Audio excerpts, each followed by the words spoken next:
Key 10. The Wheel of Fortune. Coffe, transliterated as the letter C, as in core, or K, value 20, and as a final letter, value 500, means primarily a curve, which should be remembered in connection with the fact that in tarot, a wheel is attributed to this letter. Coffe is the hand of the man in the act of grasping. To grasp is to hold, to comprehend, to master.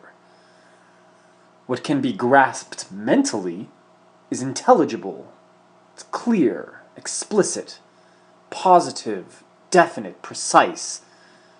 These ideas, it will be seen, are in sharp contrast to the ineffability and abstractness of those which are related to Yod and the hermit. Wealth and poverty are the pair of opposites attributed to the double letter Coffe. These are the extremes of property, the external signs of one's grasp of circumstances. West, the direction attributed to Coffe, is represented on the diagram of the cube of space by the face nearest the observer. At the place of sunset, west symbolizes the completion of a day, or of a cycle of manifestation, the closing of a circle or round of expression. This is in agreement with the symbol of the closed hand. The close of the day's work with the setting sun is related to such ideas as completion, accomplishment, mastery, success, and the like. Freemasons will remember that the officer who sits in the west is charged with paying the wages of the workman. Again it is written, "Westward the course of empire takes its way, for the facts of human history exemplify the principles of cosmic law." Thus, too, the Occidental world is the world in which practical grasp of material powers is the characteristic mark of success. In contrast to the Orient, where a man's wealth is more likely to be reckoned in terms of his understanding of those laws of mental germination typified in tarot by key 3, the Empress, to which the direction east is attributed. Jupiter, the planet attributed to Coffe, rules the zodiacal signs Sagittarius, key 14, Temperance, and Pisces, key 18, the Moon. Jupiter is also exalted in Cancer, key 7, the Chariot, wherein this planet's influence is symbolized by the wheels. Jupiter is called the Lord of Fortune, or the Greater Fortune, in contrast to Venus, the Empress, whom astrologers denominate the Lesser Fortune. In astrology, Jupiter signifies bankers, judges, and theologians, or religious dignitaries, that is, men who have a firm grasp on the comprehensive, lucid statement of ideas and knowledge of the application of ideas in the administration of practical affairs. Jupiter is said to govern the circulation of the blood, and circular motion generally. The color assigned to this planet in our scale is violet. The musical tone corresponding is B flat, or A sharp. Intelligence of conciliation, or rewarding intelligence of those who seek, is the Kabbalistic name for the mode of consciousness attributed to the letter Coffe. Conciliation is the adjustment of differences, the establishment of harmony and order, and thus is distinctly Jupiterian. This mode of consciousness is what brings perception of the law which fulfills the promise, "Seek, and ye shall find." Conciliation implies concord, agreement, sympathy, peace, amity, tranquility. The law here shown is that which reconciles apparent differences, that which enables us to harmonize the elements of existence, that which leads to the winning over of seemingly antagonistic forces, that which conduces to peace and prosperity. The title of Key 10, The Wheel of Fortune, combines the ideas of rotation, cyclicity, sequence, whirling motion, simultaneous ascent and descent, evolution and involution, and so on, with the ideas of fortune, destiny, chance, fate, necessity, probability, and the like. Occult teaching emphatically asserts that what seems to be chance, whether absence of purpose or absence of design, is really the working of unalterable law. The rotation of circumstance appears to be accidental, but is not really so. Every effect is the consequence of preceding causes, and the better we grasp this law of sequence and cyclicity, the greater our command over subsequent events. There is periodicity in everything.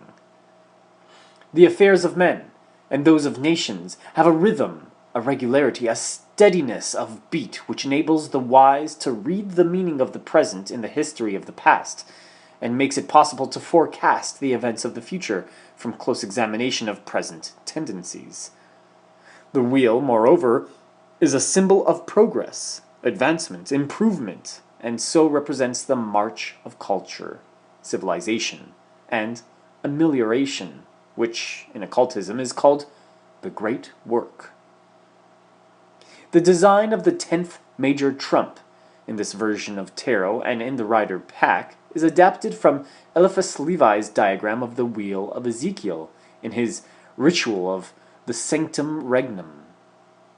At the corners of the card, seated on the clouds, are the mystical animals mentioned in Ezekiel 1:10 and in Revelation 4:7. They correspond to the fixed signs of the zodiac, the bull to Taurus, the lion to Leo, the eagle to Scorpio, the man to Aquarius. The numbers of these signs in the zodiacal series are 2, 5, 8, and 11, adding to 26. The number of Yod-He-Vav-He. In this name, Yod is represented by the lion, the first He by the eagle, the Vav by the man, and the final He by the bull. Thus, the living creatures typify the fixed, eternal modes of the one reality, which, so to say, remain permanent in contrast to the flux and reflux symbolized by the turning wheel. That which was, is, and shall be remains ever the same in itself, and the whole sequence and rotation of events goes on within it. The wheel is the symbol of the whole cycle of cosmic expression, and is also an emblem of any particular series of events. Its center, or pivot, is the archetypal world, the inner circle is the creative world, the middle circle of the formative world, and the outer circle the material world. The 8 spokes are like the 8-pointed star in key 17, and represent the universal radiant energy. This central circle is the same as the symbol of the life breath, 10 times repeated on the dress of the fool. On the spokes of the wheel in the circle representing the formative world are the alchemical symbols of Mercury above, sulfur to the right, and salt to the left. These correspond to the 3 gunas of yoga philosophy: sattva, Mercury, rajas, sulfur, and tamas, salt. At the bottom of the same circle is one of the alchemical symbols for dissolution, identical with the astrological symbol for Aquarius. Mercury is consciousness, sulfur is passion and activity, salt is ignorance and inertia. Dissolution is said to be the fundamental process of the great work. A yellow serpent, its wavy movement suggesting vibration, and its color that which is assigned to light, to the planet Mercury, and to the sign Leo, in one of the ancient occult color scales, descends on the left side of the wheel. Its descent represents the involution of the cosmic radiant energy into the conditions of name and form. It is the serpent power, represented by the letter Teth, and so connected with the sign Leo and key 8. It is also the force which descends through the magician to his garden, and thus this force bears the message or impulse of the cosmic will. Hermes Anubis, jackal-headed Egyptian god, rises on the right side of the wheel to represent the evolution of consciousness from lower to higher forms. His jackal's head represents intellectuality. His red color typifies desire and activity. He symbolizes the average level of our present human development of consciousness. Beyond and above him is a segment of the wheel which only a few humans have as yet traversed. The Sphinx typifies the real self of man, behind the veil of personality. It is known by the unfoldment of inner senses corresponding to the outer ones. When this unfoldment comes, we become aware of the one thing which transcends personality. This one thing is the propounder of the riddles of existence. It remains motionless while the wheel turns. Its blue color relates it to memory, the basic function of subconsciousness, as if to emphasize the idea that the highest self-knowledge is really self-recollection. On the wheel, in the circle representing the material world, are the letters Tarot, counterchanged with the Hebrew letters spelling Yod-He-Vav-He. In Hebrew values, the letters of Tarot make the number 671, 671. Important in Kabbalah as the number of certain titles of Malkuth, the kingdom. As the value of Yod-He-Vav-He is 26, the total numeration of the 8 letters on the wheel is 697. And the digits of 697 add to 22, a number associated with the circle or wheel from time immemorial, and the numbers of letters in the Hebrew alphabet, symbolized by the major trumps of tarot. By transposition, the letters of tarot may be arranged to make the following 5 words: Rota, Tarot, Orat, Torah, Ator. Ator is an old Latin form of the name of the Egyptian goddess Hathor.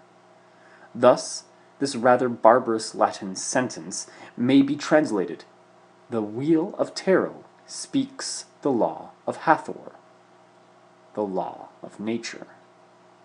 Psychologically, this tarot key refers to the law of periodicity in mental activity, whereby mental states have a tendency to recur in definite rhythms. It is the law, also, of the involution of undifferentiated conscious energy and its evolution through a series of personalized forms of itself. Finally, the Wheel of Fortune is the tarot symbol of the law of cause and consequence, which enables us to be certain of reaping what we have sown.